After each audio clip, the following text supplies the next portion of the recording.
Disculpe, susurró una mujer desde atrás. Me giré y vi a una anciana con cabello corto gris y gafas. La persona detrás de ti. Te ha estado siguiendo por todos los pasillos. Miré hacia atrás con disimulo. Un tipo alto con cabello oscuro estaba 3 personas detrás de nosotros.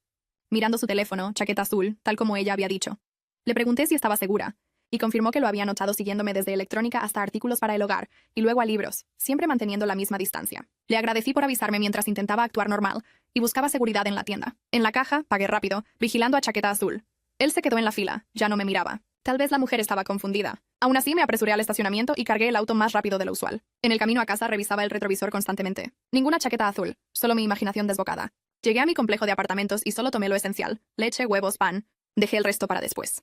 Mi teléfono sonó mientras abría la puerta. Nathaniel, mi exnovio de la universidad, llamando después de 3 años de silencio. Cuando contesté, explicó que necesitaba hablar conmigo y preguntó si podíamos vernos. Tras dudar, accedí a encontrarlo en el parque cerca de la biblioteca el miércoles. Cuando llegó el miércoles, llegué al parque 15 minutos antes. Elegí un lugar cerca de la fuente. Nathaniel apareció exactamente a las 2, con gafas de sol a pesar del cielo nublado. Me abrazó torpemente y me agradeció por venir. Admitió que había estado tratando de averiguar cómo abordarme. Señalé que podría haber enviado un mensaje primero. Y confesó que no estaba seguro de qué respondería. Tras quitarse las gafas, me dijo que había visto algo en la boda de mi hermana el mes pasado. Sorprendida, pregunté cómo estaba en la boda de Anne si no estaba invitado. Explicó que su primo Eugene es amigo de Troy, el esposo de Anne, y fue el acompañante de Eugene. Cuando pregunté por qué no saludó, reveló que fue porque vio a Sheila, mi madre. Sacudí la cabeza y le dije que era imposible, ya que mi madre no estuvo en la boda y había muerto cuando yo tenía 12 años. Nathaniel insistió en que sabía cómo se veía mi mamá por fotos, y que la mujer en la mesa 8 era definitivamente ella. Molesta, me levanté y le dije que esto era una locura. Expliqué que mi madre estaba muerta y que había ido a su funeral. Me preguntó si vi su cuerpo, y le dije que fue un ataúd cerrado porque murió en un accidente de auto. Mientras tomaba mi bolso y empezaba a irme, me gritó que ella lo había mirado directamente y lo reconoció de cuando salíamos. Conduje directo a casa de Anne al otro lado de la ciudad, con las manos apretadas en el volante. Abrió la puerta en pijama a pesar de ser tarde. Le dije que necesitábamos hablar de mamá y Anne palideció preguntando qué sobre ella. Cuando mencioné que Nathaniel dijo haberla visto en la boda, Anne se sirvió un vaso de agua y dijo que debía estar equivocado. Coincidí en que eso le dije, pero que parecía tan seguro. Anne se sentó en la mesa de la cocina y empezó a revelar la verdad. No murió en ese accidente. Papá lo inventó. Se estaban divorciando y ella... y se cortó. Nos dejó. Papá no podía manejar la verdad, así que nos dijo que murió. No podía creerlo, mencionando que hubo un funeral. Anne explicó que fue un ataúd vacío y que papá había pagado al director de la funeraria para que siguiera el juego. Salí sin decir una palabra, conduciendo sin rumbo hasta que me encontré en casa de papá. Abrió la puerta y con solo verme la cara supo que Anne me había contado. Cuando le pregunté cómo pudo mentir sobre algo así, me invitó a entrar. Tu madre nos abandonó por otro hombre, dijo papá. Pensé que sería más fácil para ustedes pensar que murió como heroína que saber que eligió irse. Cuando empecé a preguntar por todos estos años, admitió que nunca esperó que volviera, especialmente no a la boda de Anne. Me quedé con papá horas haciendo preguntas sobre mamá, sobre la mentira, sobre qué pasó realmente. Mientras el sol se ponía, conduje al supermercado necesitando tiempo sola. Vagaba por los pasillos, tomando cosas al azar. Al girar a la sección de lácteos, me congelé. Una mujer con ojos familiares estudiaba la selección de yogur. Mayor, con cabello diferente, pero inconfundiblemente mi madre. Primera actualización. Así que publiqué sobre descubrir que mi supuesta madre muerta está viva. Y santo cielo, los comentarios explotaron. Alguien me dijo que consiguiera un abogado. Otro dijo que verificara si siquiera soy legalmente hija de mi papá. ¿Qué? Y como 50 personas me dijeron que corriera. Ella me vio en el exacto mismo momento. Su mano se congeló en un envase de yogur griego. Por unos 10 segundos, nos miramos como dos ciervos que oyeron un disparo. Luego dejó el yogur. Ajustó la correa de su bolso y empezó a caminar hacia la salida. La seguí. No de manera creepy, pero literalmente corrí para alcanzarla. Grité mamá, y se detuvo pero no se giró. Cuando me acerqué vi que sus hombros temblaban. Se giró y vi bien su cara. Mismos ojos verdes que veo en el espejo todas las mañanas. Misma nariz ligeramente torcida, pero mayor, obviamente, con líneas alrededor de la boca que no recordaba de las fotos que papá había escondido en el ático. Me preguntó cómo estaba, y en realidad me reí. Como una risa histérica rara que hizo que otros compradores nos miraran. Le dije que estaba genial. Gracias por preguntar. Acababa de descubrir que mi madre muerta había estado viva todo este tiempo. Así que sí, de maravilla. Se encogió. Luego sugirió ir a algún lugar a hablar. Pensé en decir no, en irme y dejarla sentir lo que es ser abandonada. Pero necesitaba respuestas más que venganza petty. Terminamos en un dinner de 24 horas, del tipo con menús pegajosos y una mesera que llama a todos cariño. Nos sentamos en un reservado al fondo. Pidió café. Yo pedí una Coke porque no iba a pretender que esto era un ketchup casual sobre bebidas calientes. Empezó diciendo que no sabía que estaría en la boda y la corté. Le dije que Anne la invitó. Asintió y explicó que la madre de Troy había enviado la invitación a su dirección actual meses atrás, y había debatido semanas antes de decidir ir. Dirección actual, como si hubiera estado viviendo en algún lugar todo el tiempo, lo suficientemente cerca para recibir correos sobre la boda de mi hermana. Pregunté dónde, y dijo, Harrisburg, Port of Harrisburg, a 1 hora y media. Por 13 años había estado a 1 hora y media. Dijo que entendía que estaba enojada y dije, no creo que entienda. Le dije que lloré hasta dormirme por 2 años pensando que estaba muerta. Le dije que guardé su foto bajo la almohada hasta los 15. Le dije que papá tuvo que llevarme a terapia porque tenía pesadillas sobre accidentes de auto. Empezó a llorar entonces. Lágrimas reales, no del tipo bonito. La mesera trajo nuestras bebidas y se alejó rápido como si sintiera la guerra emocional. Mi madre dijo que nunca quiso que nada de esto pasara, y que se suponía que era temporal. Explicó que dejó a papá porque era controlador, porque se sentía asfixiada, porque necesitaba espacio para averiguar quién era. Dijo que iba a volver por nosotras. Por mí y Anne. Pregunté cuándo y se quedó callada. Luego admitió que tal vez 6 meses después de irse. Papá le dijo que si intentaba contactarnos, se aseguraría de que nunca quisiéramos verla. Nos diría que nos abandonó por drogas, por otro hombre, por dinero. Nos volvería en su contra completamente. Así que se rindió. Eso pregunté. Solo lo aceptó y siguió con su vida. Insistió en que no siguió adelante y reveló que nos siguió la pista a través de amigos mutuos. Sabía cuándo me gradué de secundaria, cuándo Anne entró a enfermería, cuándo conseguí mi trabajo. Me mostró su teléfono. Tenía fotos. Fotos mías de Facebook, de Instagram, de publicaciones públicas de años, de fotos que había coleccionado como un álbum digital. Era creepy y triste y me enojó más de alguna manera. Pregunté por el hombre por el que papá dijo que se fue, y su cara cambió. Confirmó que había alguien. Se llamaba Timothy y trabajaba con ella. Habían tenido un affair por unos 4 meses antes de que se fuera.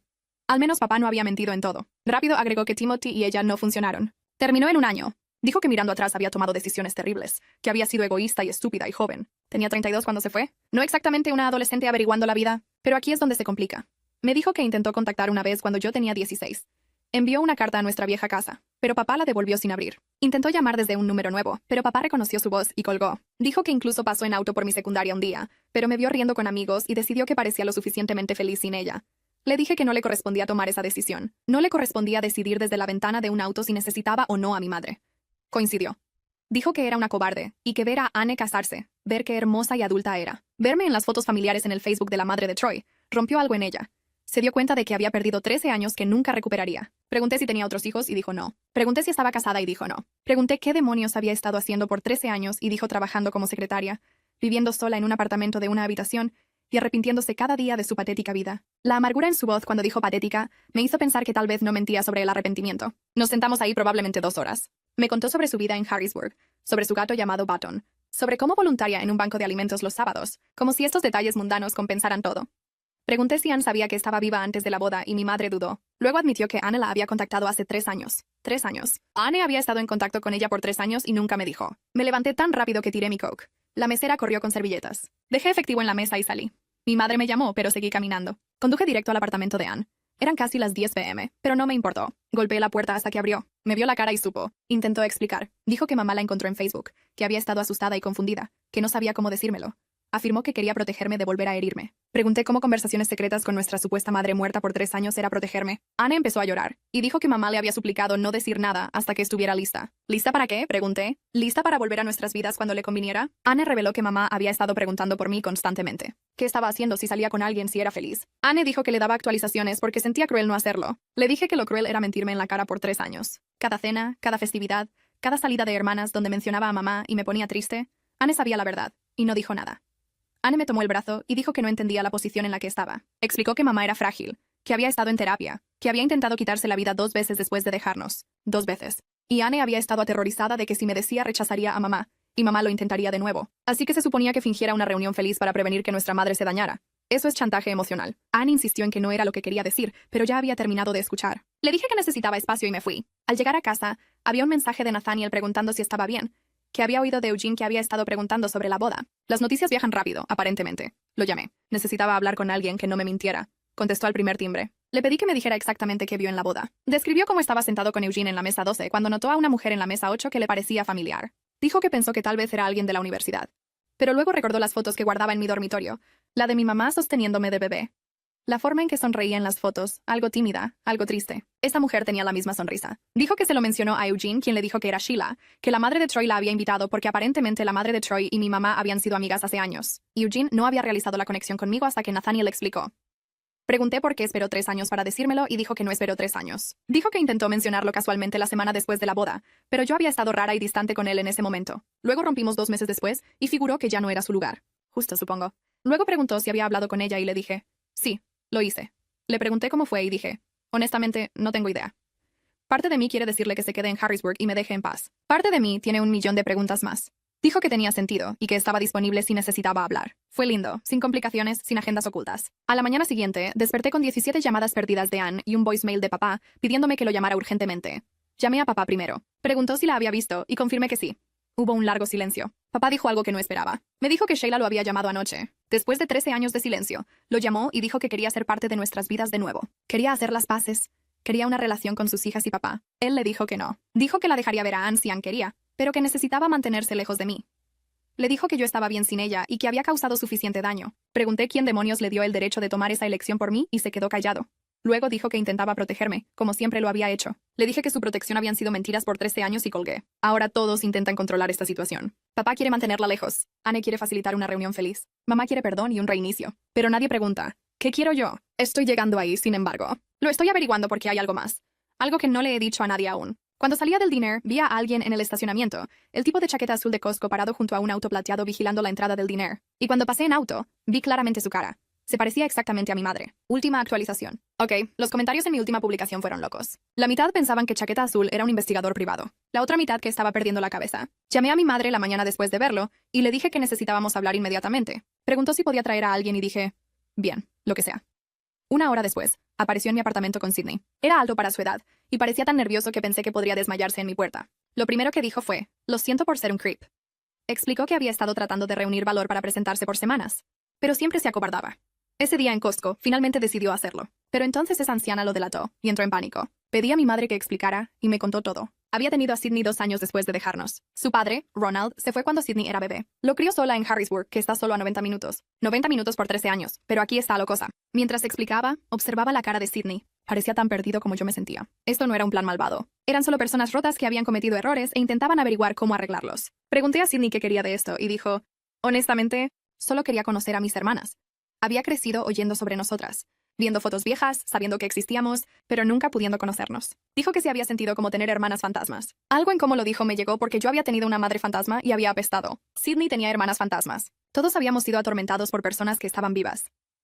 Llamé a Anne y le dije que viniera a mi apartamento ahora. Apareció 20 minutos después y cuando vio a Sydney, sus ojos se abrieron. Los presenté y Anne solo miró un minuto antes de decir, «Santo cielo, tenemos un hermano». Sydney rió nervioso y dijo, «Sí, sorpresa». Anne le hizo 1.000.000 de preguntas. ¿Dónde iba a la escuela? ¿En qué grado estaba? ¿Jugaba deportes? ¿Cuál era su materia favorita? Estaba en modo enfermera completo. Tratando de evaluar y organizar y dar sentido a todo, ordenamos almuerzo de un lugar chino cercano y nos sentamos alrededor de mi mesa de café comiendo y preguntando a Sydney sobre su vida. Nos dijo que estaba en 10º grado, que le gustaban los videojuegos y el baloncesto, que siempre había querido hermanos creciendo. Mi madre se sentó callada todo el tiempo, apenas comiendo, solo observando a los tres hablar. En un punto, la vi llorar. Y rápido se secó los ojos y se disculpó. Anne le preguntó por qué vino a la boda si sabía que podría ser vista. Nuestra madre dijo que había sido invitada por la madre de Troy, que había sido su amiga años atrás. Debatió meses antes de decidir ir. Dijo que solo quería vernos como adultas, incluso desde el otro lado de la habitación. Había planeado quedarse oculta, pero Nathaniel la reconoció. Pregunté a Sydney si había sabido de nosotras toda su vida, y dijo sí. Nuestra madre le había dicho cuando era pequeño que tenía 2 hermanas mayores que no podía ver. Había preguntado por qué 1.000.000 de veces y ella siempre decía que era complicado, que había cometido errores que no podía arreglar. Anne preguntó si nuestra madre había sido una buena mamá para él, y Sydney se quedó callado. Luego dijo que había intentado lo mejor, pero había estado triste mucho. Dijo que había días en que apenas podía levantarse de la cama, que trabajaba constantemente para proveerlo, pero emocionalmente estaba en otro lugar. Nuestra madre empezó a llorar más fuerte entonces. Dijo que lo sentía, que Sydney merecía mejor, que todas merecíamos mejor. Dijo que había pasado 13 años viviendo con lo que había hecho, y la había destruido desde adentro. Anne se levantó y la abrazó justo así, sin dudar. Dijo, no podemos cambiar el pasado, pero tal vez podamos averiguar el futuro. No estaba ahí aún. Pero viendo a Anne abrazar a nuestra madre mientras Sydney parecía que podría llorar también, sentí que algo cambiaba. Estas eran mis personas, rotas y desordenadas, pero mías. En las siguientes semanas, Sydney se volvió parte regular de nuestras vidas. Nuestra madre lo traía de Harrisburg los fines de semana y pasábamos tiempo. Fuimos a un juego de los Phillies.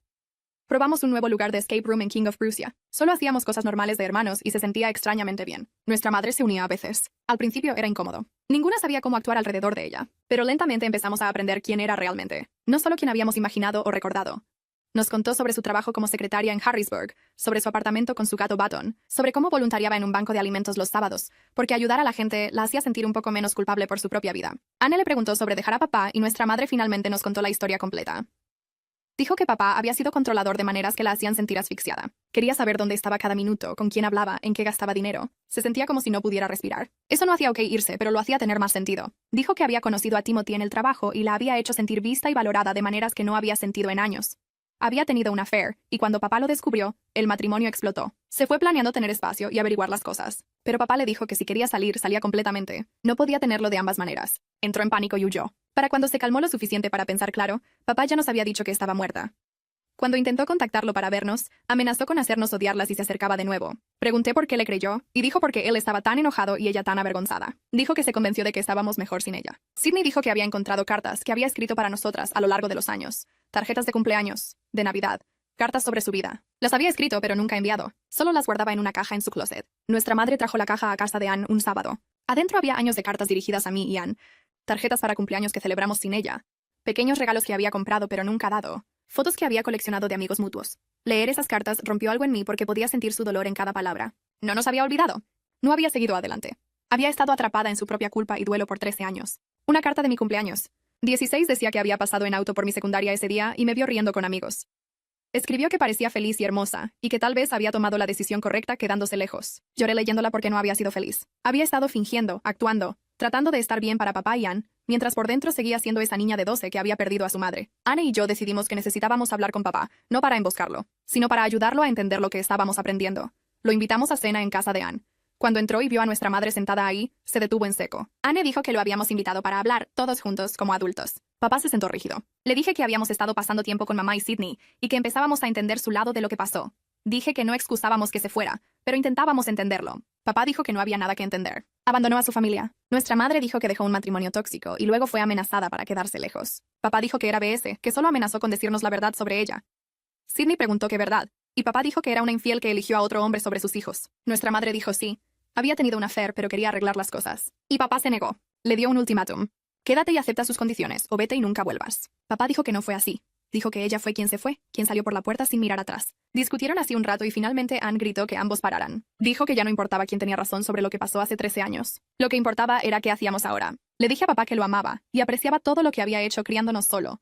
Pero también dije que nos mintió sobre que mamá estaba muerta. Y eso me había herido de maneras que aún lidiaba. Dije que necesitaba que aceptara que mamá iba a ser parte de nuestras vidas ahora. Papá me miró mucho tiempo. Luego preguntó si eso era realmente lo que quería. Dije sí. Anne dijo sí también. Preguntó por Sydney y dije que Sydney era nuestro hermano y queríamos una relación con él. Papá asintió lento y dijo, ok, intentaría aceptarlo. Nuestra madre dijo que no pedía que papá la perdonara o siquiera le hablara. Solo quería una oportunidad de conocer a sus hijas y que su hijo conociera a sus hermanas. Papá dijo bien, pero no quería estar presente. Respetaría nuestras elecciones, pero no podía ver cómo jugaba a familia feliz después de todo lo que había hecho. Eso dolió, pero entendí. Algunas heridas no sanan solo porque todos quieran. En los siguientes 2 meses, las cosas empezaron a sentirse más normales. Sydney y nuestra madre empezaron a venir a Filadelfia más a menudo, a veces quedándose el fin de semana en un hotel cercano para que Sydney no perdiera mucha escuela. Tenerlos visitando regularmente hacía todo más fácil. Los 4, yo, Anne, Sydney y nuestra madre, empezamos a tener cenas regulares los domingos. A veces en casa de Anne, a veces en la mía, a veces en este dinero a mitad de camino entre Filadelfia y Harrisburg. Ese se volvió nuestro lugar regular. Nuestra madre nos contó historias de su infancia, de sus padres que habían fallecido años atrás. Cómo había sido antes de convertirse en la mujer triste que conocíamos. Sydney nos contó sobre crecer en Harrisburg, sobre sus amigos en la escuela, sobre aprender a cocinar porque nuestra madre trabajaba turnos tardíos. Anne contó historias sobre criarme después de que mamá se fue. Cómo intentó ser como una segunda madre, aunque solo tenía 15. Yo les conté sobre las pesadillas que tuve por años. Cómo tenía miedo de amar a alguien porque qué si desaparecían también. Un domingo, nuestra madre trajo un álbum de fotos que había guardado oculto por años. Fotos mías y de Anne de bebés, de toddlers. Fotos familiares de antes de que todo se derrumbara. Sydney nunca las había visto y miró las fotos como intentando memorizarlas. Había una foto de todos, mamá, papá, Anne y yo en la playa. Anne tenía quizás 4 y yo 2. Estábamos construyendo un castillo de arena y todos sonreían. Nuestra madre dijo que ese fue el último buen día que recordaba antes de que las cosas empezaran a empeorar con papá. Anne preguntó si lo extrañaba, y nuestra madre dijo a veces. No la versión enojada de él, sino el hombre con el que se casó. El que la hacía reír y la abrazaba cuando tenía miedo y quería construir una vida con ella. Me di cuenta entonces de que el matrimonio de mis padres no había sido todo malo. Hubo amor una vez antes de que se volviera algo tóxico y doloroso. 3 meses después de esa primera reunión con Sydney, mi madre hizo algo inesperado. Preguntó si podía conocer a Nathaniel para agradecerle. Dijo que si él no la hubiera reconocido en la boda, y me lo hubiera dicho, tal vez nunca nos hubiéramos encontrado de nuevo. Llamé a Nathaniel y le expliqué todo lo que había pasado. Dijo que estaría feliz de conocerla. Todos nos encontramos para almorzar en Center City. Yo, Nathaniel, mi madre, Anne y Sydney. Mi madre le agradeció a Nathaniel por hablar, aunque había sido incómodo. Dijo que había estado aterrorizada cuando la reconoció, pero que había llevado a recuperar a sus hijas. Nathaniel dijo que se alegraba de que hubiera funcionado. Luego dijo algo que me sorprendió. Dijo que siempre se había sentido culpable por no decir algo antes, que tal vez si hubiera contactado justo después de la boda, las cosas se habrían resuelto más rápido. Le dije que todo había pasado en su propio tiempo, y que estaba bien. Después del almuerzo, Anne me apartó y dijo que quería intentar algo. Quería invitar a mamá y papá al mismo lugar, y ver si podían tener una conversación civil. Dije que era una idea terrible, pero Anne insistió. Dijo que no podíamos avanzar con nuestra familia dividida por la mitad, así que planeamos una barbacoa familiar en este parque cerca de casa de Anne. Invitamos a todos. Papá, mamá, Sydney, Troy, incluso Nathaniel, ya que había sido parte de la historia. Figuramos que en un lugar público con otras personas alrededor, papá y mamá tendrían que ser civiles. El día de la barbacoa estaba tan nerviosa que casi canceló. Pero Sydney me envió un mensaje diciendo que podíamos hacerlo, que era hora de intentarlo. Papá llegó primero, luego mamá con Sydney. Se miraron a través del área de picnic un minuto antes de que papá caminara. No la abrazó ni nada, pero dijo hola y preguntó cómo estaba. Ella dijo que estaba bien y preguntó por él. Él dijo que estaba bien, que la jubilación lo trataba bien. Fue incómodo y rígido, pero fue algo. Asamos hamburguesas y hot dogs. Jugamos frisbee. Sydney desafió a papá a un juego de herraduras, y papá en realidad sonrió. En un punto, vi a papá y mamá parados cerca de la parrilla hablando calladamente, no gritando, solo hablando. Cuando me acerqué, papá le contaba sobre su nuevo hobby, la carpintería. Mamá decía que siempre había querido aprender eso. Papá dijo que tal vez Sydney estaría interesado en aprender algún día, que era bueno para los niños saber construir cosas con las manos. No era perdón, pero era un comienzo. Mientras el sol empezaba a ponerse, todos nos sentamos alrededor de la mesa de picnic comiendo sandía. Anne dijo que deberíamos hacer esto regularmente, que las cenas de domingo eran geniales, pero necesitábamos reuniones familiares más grandes también. Todos coincidieron. Incluso papá asintió. Nuestra madre dijo que quería decir algo. Dijo que sabía que había herido a todos en esa mesa de diferentes maneras. Dijo que lo sentía por irse, por quedarse lejos, por todos los años que perdimos. Dijo que no podía cambiar el pasado, pero quería ser parte de nuestros futuros si nos dejaban. Papá no dijo que la perdonaba, pero dijo que todos habíamos cometido errores y que la vida era demasiado corta para quedarse enojado para siempre. Dijo que por el bien de sus hijas y de Sydney, que era solo un niño atrapado en todo este desastre, estaba dispuesto a intentar avanzar. Mamá empezó a llorar de nuevo, pero esta vez eran lágrimas felices. La semana pasada fue mi cumpleaños, y por primera vez en 13 años, mi madre estuvo ahí para celebrarlo. Trajo un pastel que horneó ella misma, chocolate con relleno de frambuesa que era mi favorito de niña, que lo recordara me hizo llorar. Tomamos una foto familiar ese día. Todos nosotros, papá, mamá, Anne, Troy, Sydney y yo. Fue la primera foto de todos juntos desde que tenía 12. Imprimí esa foto y la puse en mi nevera. A veces la miro y no puedo creer que esta sea mi vida ahora. Que mi madre muerta está viva. Que tengo un hermano. Que mi familia rota se está armando lentamente de nuevo. A esa anciana en Costco, gracias. Viste a alguien siguiéndome y hablaste. No tenías idea de lo que estabas poniendo en marcha, pero gracias a ti recuperé a mi madre. Encontré un hermano que no sabía que existía. Y a todos los que comentaron en mis publicaciones, gracias por dejarme desahogarme y procesar esta locura.